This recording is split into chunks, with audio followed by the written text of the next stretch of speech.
Vraag Roxie, jy is aan die loop. Hier is ongelukkig die enigste mikrofoon, maar Roxie het vir julle iets te sê. Baie welkom, Roxie. Dit is fantasties om vir jou te hê vandag. Ons is so geëerd. En jy sal ons allemaal se asems weg. Dis 'n hoofduiwegens, of as jy daai bel is, jy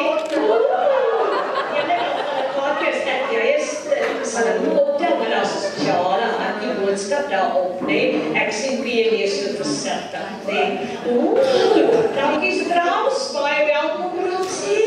Ons wag vir jou en jy mag praat.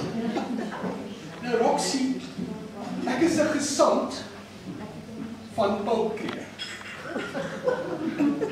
Nou, Paul het onlangs wakker geword. En hy sê teen die 24ste September, ek kan staatsbom ken.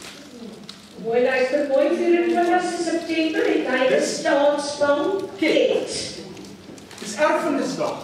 Erfenisdag? Want hy het ook gehoor, die 10 Oktober bestaan nie meer. So hy sy verjaarsdag vroeër geskryf.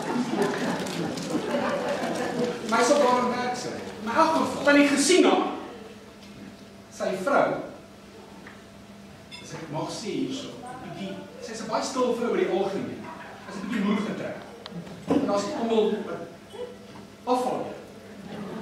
So op dieselfde dag, dieselfde terrein, net by die teekamer gedeel. Dis daar 'n boeretee. Soos net die boerehuis. Nou een groot gas wat ons verwag wat saam die dag met haar gaan wees, staan nie gesien na haarself. En ek wil julle moet nou volg op teekamer en Facebook gaan julle haar sien.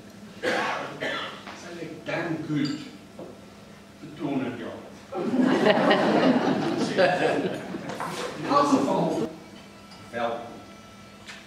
Vir die tees, mans en vrouens welkom. En vir